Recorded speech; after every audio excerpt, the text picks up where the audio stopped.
하나님의 말씀이 우리를 어떻게 그분의 백성으로 만들어 가시는지 보기 위해 이 자리에 모인 말씀 공동체입니다. 우리 모두 이 사실을 기억합시다. 하나님이 이 자리에 계신 여러분들과 영원히 함께 하시기를. 아멘. 네. 잘 지내셨어요? 예. 우리가 바쁜 일상 속에 살아가다 보면 또 계속해서 뭔가를 행하여야 할 일들에 의해서 우리의 인생이 막 앞만 보고 달려가다 보면, 여러분 혹시 그런 경험 있지 않으신가요? 지금 내가 뭘 하고 있는 거지? 왜 내 삶은 이렇게 분주할까? 나는 어디를 향해 무엇을 위해 지금 존재할까? 어찌 보면 일이 없는 것도 문제인데 일이 많다는 것도 문제가 됩니다. 왜냐하면 자기가 누구인지를 잊어버리니까. 그래서 저는 의도적으로 순간순간 제 일상이 분주해질 때 분명히 주변은 요란스럽고 빨리빨리 뭘 하길 원하는데 제 마음의 속도를 늦추려고 노력을 합니다. 어떻게 노력을 하냐면, 좀 전에도 우리 찬양대가 찬양을 하잖아요.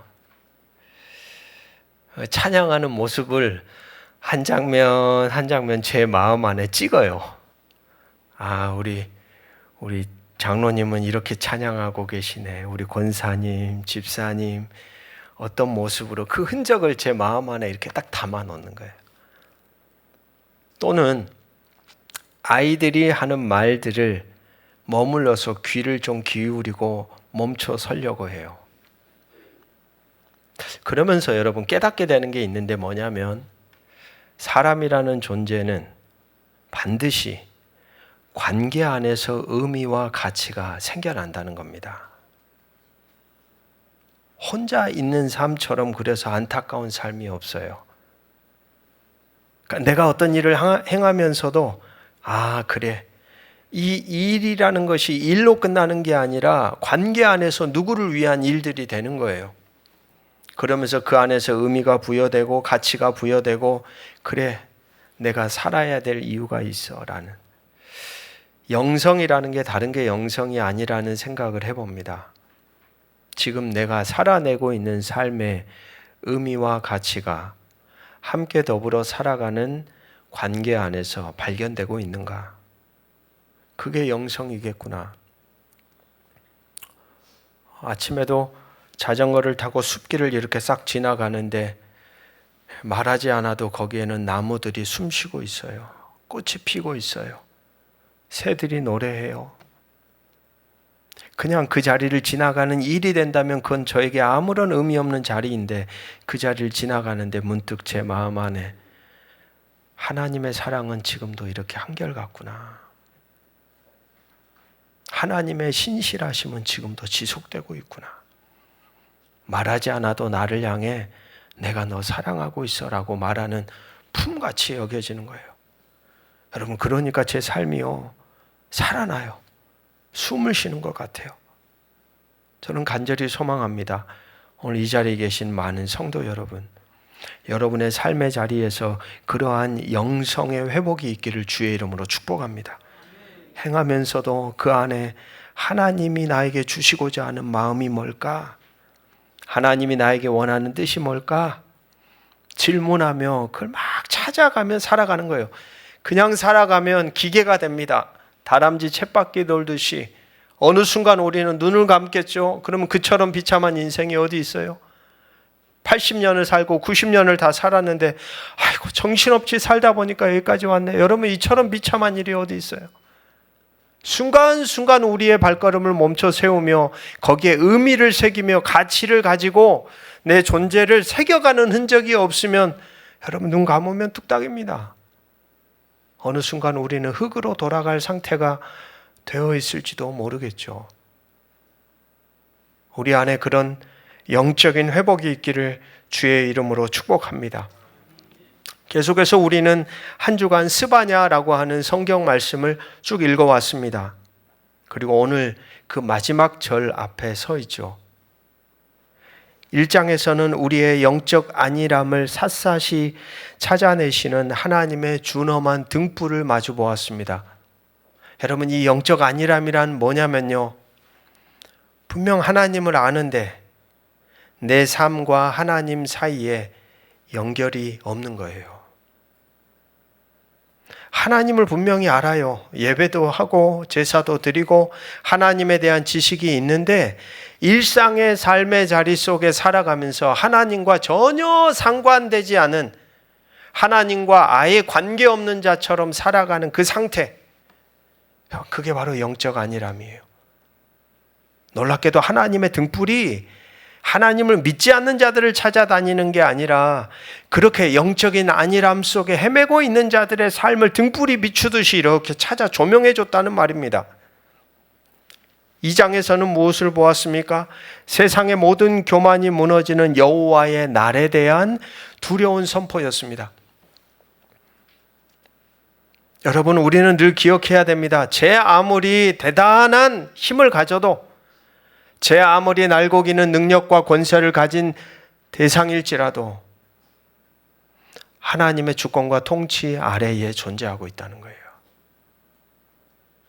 그 사실을 우리는 늘 기억해야 돼요. 내 자신을 향해서도 그건 기억해야 돼요. 왜요? 내가 교만해지기 쉽거든요.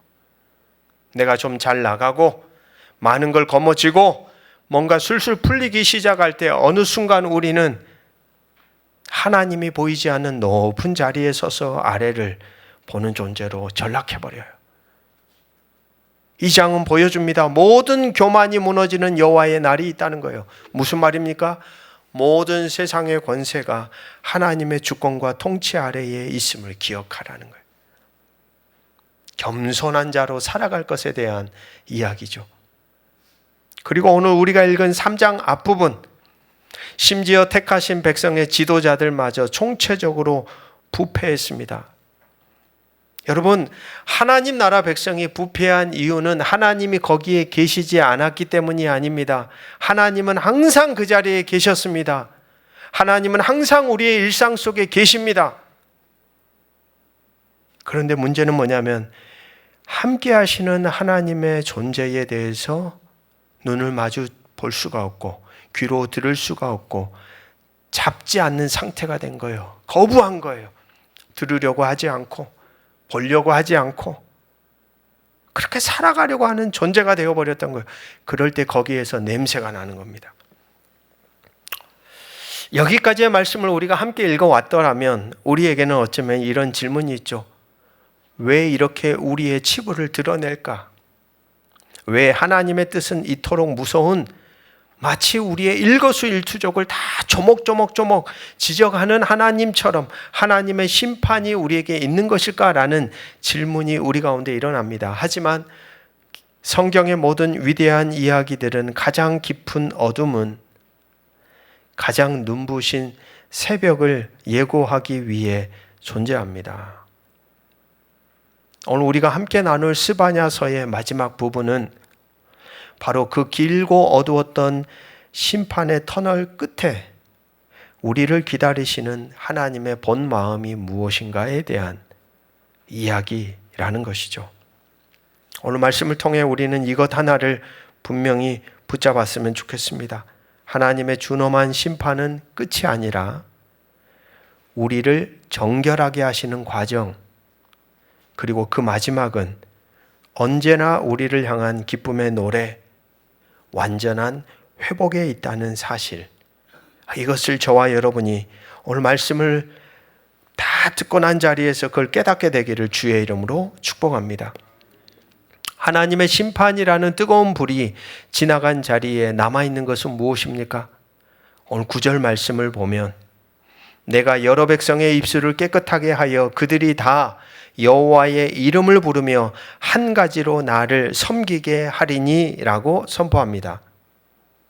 교만과 불신으로 가득 찼던 저들의 입술이, 세상 힘을 자랑하던 그들의 입술이 정결하게 되었습니다. 그리고 12절은 이 정결하게 남게 된 남은 자들에 대해 이렇게 정의합니다. 같이 한번 따라해 볼까요? 곤고하고 가난한 백성. 이것은 단순한 물질적인 결핍을 말하는 것을 넘어서서 자신의 힘과 지혜로는 아무것도 할 수 없습니다. 나의 힘과 능력으로는 나는 아무것도 할 수 없습니다라고 고백하는 마음의 가난함을 의미하는 말입니다. 그 상태가 된 거예요, 그 사람들이.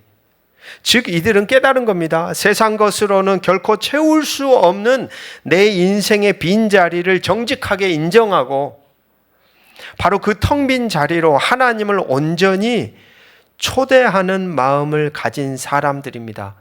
그들을 가리켜서 곤고하고 가난한 백성이라고 말하고 있습니다. 그렇습니다. 이들은 더 이상 세상의 힘, 자신의 능력을 의지하지 않습니다. 그렇기에 비로소 12절의 말씀처럼 여호와의 이름을 의탁하여 보호를 받을 수 있게 된 것입니다. 성도 여러분, 이것이 바로 스바냐서의 그토록 무서웠던 심판의 진짜 목적입니다. 하나님의 심판의 목적은 악한 것을 제거하거나 그 대상을 전멸하기 위해 존재하지 않습니다. 하나님의 심판의 목적은 무엇입니까? 우리의 교만이라는 불순물을 제거함으로 마침내 우리를 오직 하나님 한 분만을 피난처로 삼는 순전한 백성으로 만드는 데 있다는 사실입니다. 오늘 14절에서 16절은 겸손히 주를 의지하는 백성이 세워지자 말씀의 분위기가 180도로 바뀝니다. 애통의 메시지는 끝나고 기쁨의 축제가 시작이 됩니다. 14절을 보십시오. 시온에 따라 노래할지어다. 이스라엘아 기쁘게 부를지어다.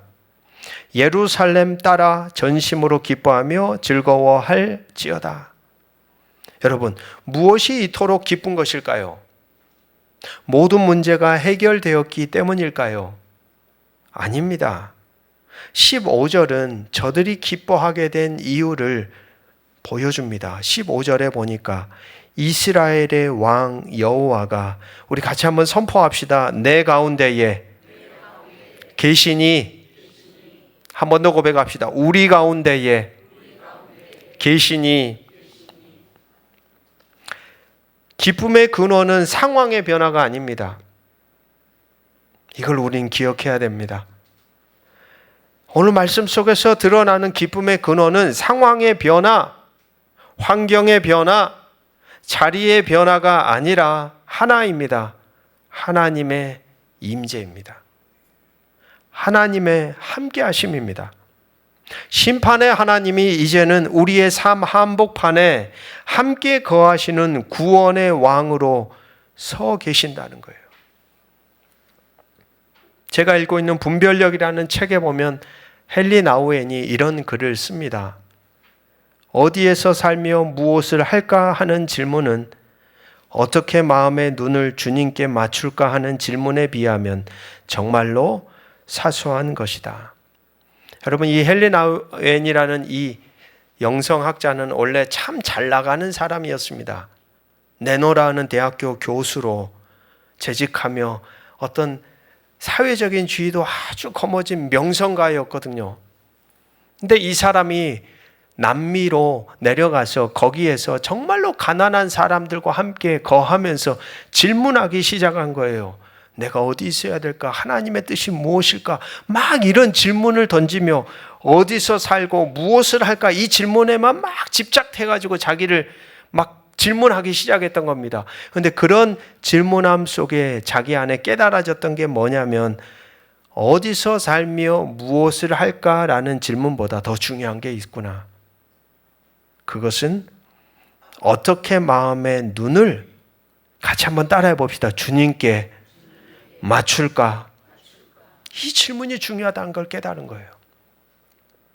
그러면서 이렇게 글을 씁니다. 옳은 장소, 옳은 일자리 같은 것은 없다. 어떤 상황에서든지 비참할 수도 있고 기쁠 수도 있으며 불안할 수도 있고 평안할 수도 있다. 중요한 것은 아무 조건도 두려움도 없이 온전히 주님을 바라보는 것이다.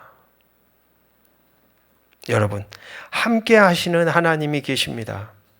내가 우리 가운데 계시니 라는 말씀처럼 함께하는 하나님이 계시며 그 하나님을 온전히 언제든지 바라보고 부르고 붙잡고 살아가는 삶이 하나님 백성들에게 주어진 기쁨으로 충만한 인생의 놀라운 특권임을 저와 여러분이 기억하기를 주의 이름으로 축복합니다.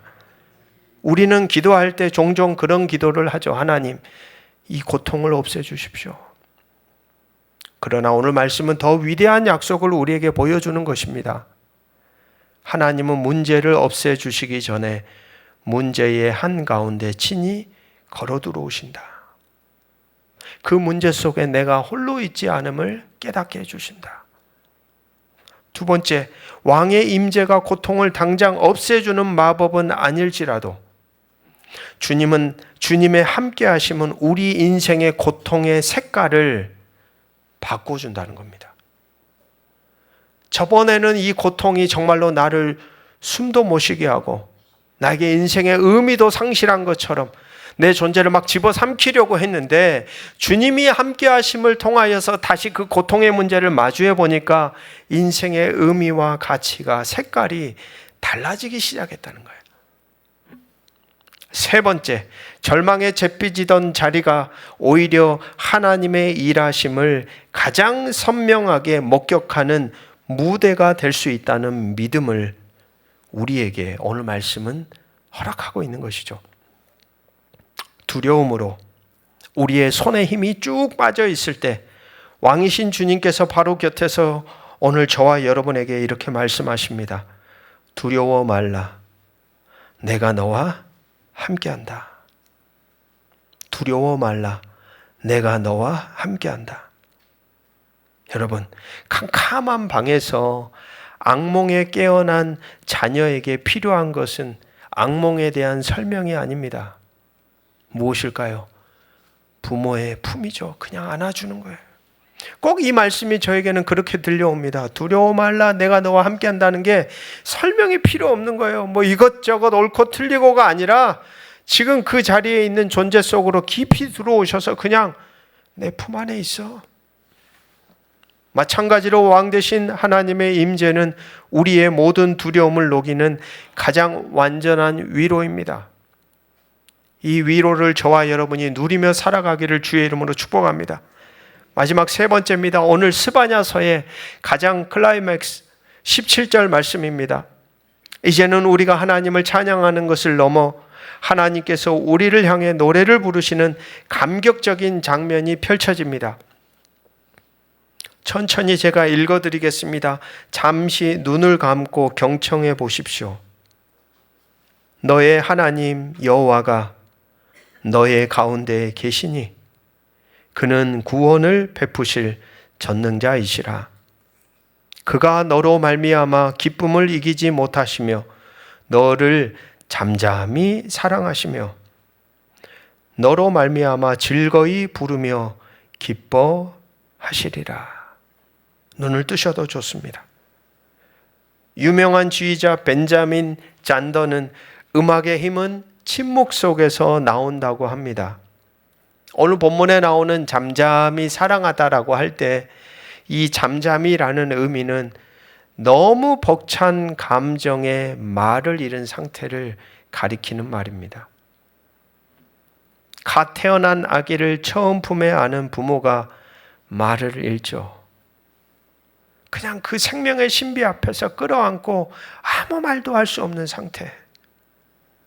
그 아이가 뭔가를 해서가 아니에요. 그 아이가 뭔가 탁월한 능력이 있어서도 아니에요. 그 아이가 뭔가를 우리에게 가져다 줘서도 아니에요. 그냥 그 아이가 내 눈앞에 존재하는 것 자체만으로도 너무 경이로워서 마치 부모가 그 생명을 끌어안고서 아무 말도 할 수 없는 그 감격의 상태에 빠져 있는 상태를 가리키는 말이에요. 하나님이 우리를 보시며 사랑에 겨워 침묵하시다가 마침내 그 기쁨을 참지 못해 노래를 터뜨리시는 것입니다. 여러분, 온 우주를 창조하신 전능하신 하나님이 나 때문에 기쁨을 주체하지 못한다? 이건 놀라운 일 아닌가요? 온 세상을 빚으신 이 놀라우신 하나님이 나 때문에 기뻐하신다? 내가 뭐라고? 흙으로 왔다 흙으로 돌아갈 이 작고 작은 수천 년도 아니요 수만 년도 아니요 100년도 안 되는 그 짧은 점과 같은 시간을 살아가는 내 존재를 바라보며 하나님이 기뻐하신다. 이건 뭘 우리에게 가르쳐 줍니까? 하나님이 사람을 어떤 존재로 보는지를 보여주는 거예요. 가치 없거나 사라질 존재, 하찮은 존재, 의미 없는 존재로 대하지 않고 잠시 하나님의 영혼 속에서 점이라고 하는 존재로 왔다가 사라지는 존재일지라도 그 존재가 나에게는 가볍지 않다는 거예요. 너무 소중하다는 거예요. 바로 그 기쁨 가운데서 하나님이 이 노래를 바로 스바냐를 통해 우리에게 들려줍니다. 여러분, 우리의 연약함과 실수에도 불구하고 하나님은 우리를 보시며 사랑에 겨워 잠잠히 미소 지으시고 마침내는 그 기쁨을 참지 못해 노래를 터뜨립니다. 기억하십시오. 이것은 우리가 무언가를 이루었기 때문에 받는 보상이 아니라는 사실을. 그건 세상이 주는 보상이죠. 하나님이 주는 것은 그것을 뭔가를 이루었기 때문에 주는 게 아니라 하나님은 우리가 이 땅에 존재하는 순간부터 나중에는 무력한 존재가 되어 저 흙으로 돌아가 고인이 되는 자리에 들어가는 존재에 이르기까지 하나님은 우리가 뭔가를 행해서 뭔가로 기뻐하는 게 아니라 그냥 존재 자체로 늘 한결같이 난 너로 인해 기쁘다. 난 너로 인해 행복하다. 라는 마음을 갖고 계신다는 거예요. 여러분, 하나님은 우리의 결과물이 아니라 우리 존재 자체를 기뻐하는 분이심을 저와 여러분이 믿음으로 수용하기를 주의 이름으로 축복합니다. 하나님께 나올 때 나 같은 인생에 내가 뭐 드릴 게 있어서 나는 이것도 못하고 저것도 못하고 나는 실패한 인생인데 괜찮다는 거예요.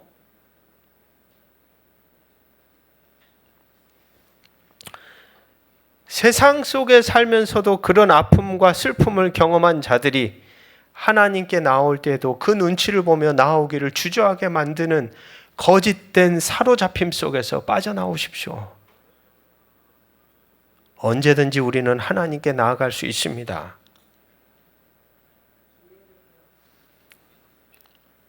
세상이 요구하는 수많은 자격증을 내려놓고 있는 모습 그대로 주님 앞에 설 수 있을 때 여러분, 그때 진짜 참 회복이 일어납니다. 어쩌면 오늘 우리는 신앙의 많은 길을 걸어가면서 수도 없이 우리를 자책했을지 모릅니다. 이 정도 내세우면, 이 정도 보여지면, 이 정도면 하나님이 받으실까? 우리 안에 복음이 어디에 있습니까? 우리 가운데 하나님 나라의 그 놀라운 복음의 선언의 자리는 과연 어디에 있습니까?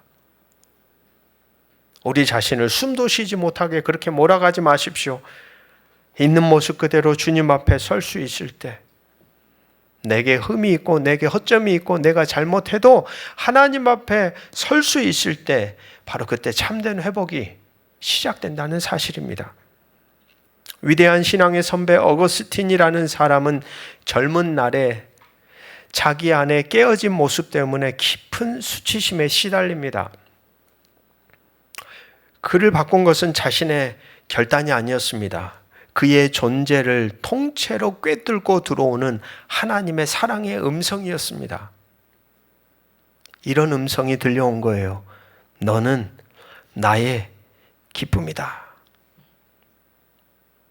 자기는 수치심에 숨고 싶고 가리고 싶고 부끄러워서 얼굴도 못 들고 있는데 불쑥 하나님의 소리가 딱 들려왔는데 그 소리가 뭐였냐면 너는 나의 기쁨이다.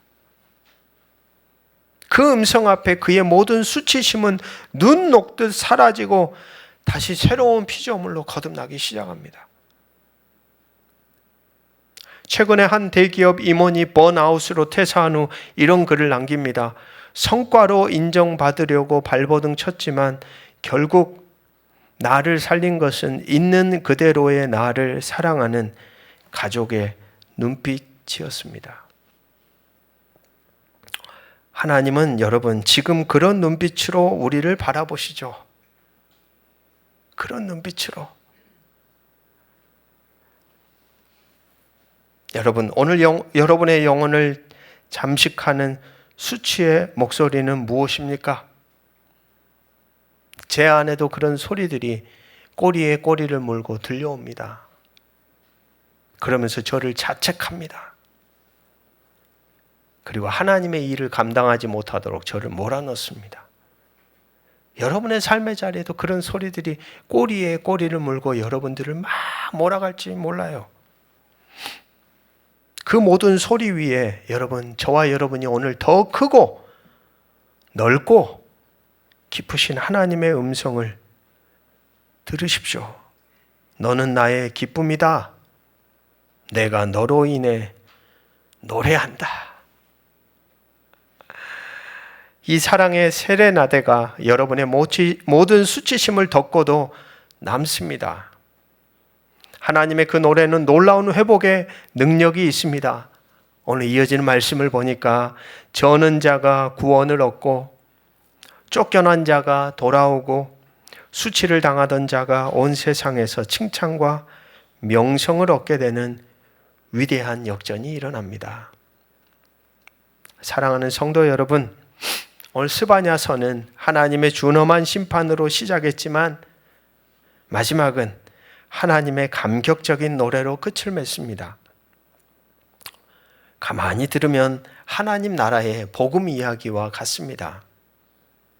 오늘 우리가 붙잡아야 할 단 하나의 메시지는 이것입니다. 하나님의 마지막 말씀은 진노가 아니라 사랑의 노래라는 것. 오늘 혹시 이 자리에 여러분의 인생의 무게에 눌려 더 이상 찬양할 힘조차 없다고 느끼시는 분이 계실까요? 과거의 실패와 수치심이 여러분의 발목을 잡아 한 걸음도 나아갈 수 없다고 절망하는 분이 계실까요? 귀 기울여 보십시오. 세상의 모든 소리를 잠시 끄고 조용히 여러분의 영혼의 귀를 기울여 보십시오. 전능하신 하나님께서, 우리의 왕께서 여러분의 이름을 부르시며 기쁨의 노래를 부르고 계십니다. 그 사랑의 노래가 우리의 모든 두려움을 잠재우고 힘없이 늘어져 있던 우리의 손에 새로운 힘을 주고 오늘 하루를 다시 살아갈 능력과 소망을 부어주실 것입니다. 이번 한 주 너는 나의 기쁨이다. 내가 너를 노래한다. 이 사랑의 음성 안에 참된 자유, 평안을 누리는 한 주간이 되셨으면 좋겠습니다. 기도하겠습니다. 모든 지각에 뛰어난 하나님의 평강이 그리스도 예수 안에서 너희 마음과 생각을 지키시리라. 아멘. 어둠의 터널을 홀로 걷는다고 여겼습니다.